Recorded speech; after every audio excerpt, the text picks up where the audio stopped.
Well, I can't say that I've always wanted to have my own restaurant. I can't say that I've always wanted that, but I know at least for the last 8 years, I've been talking about being in the food space.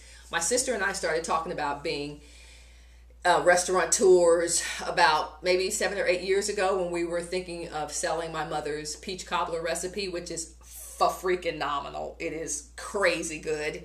So we wanted to sell that, and we also wanted to sell my family's recipe for potato salad. So we started a food company, Best Foods, about maybe 8 years ago, and we were going to sell that to establishments, established restaurants, and those kinds of things because, like I said, off the charts. This peach cobbler is like nothing you have ever had, and we're still working on that.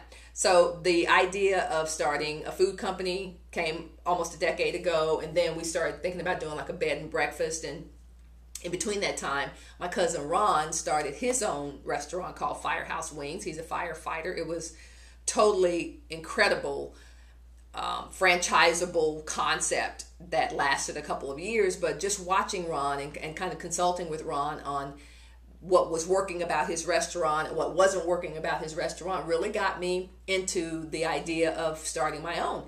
And so my sister Deborah and I thought about starting like maybe a healthy soul food restaurant. And we talked about starting I can't remember the other company we thought about starting, but I know Healthy Soul Food was one of them. And then the more I got into my nephew's sports and his games and that kind of stuff, I wanted him to have something healthy to eat.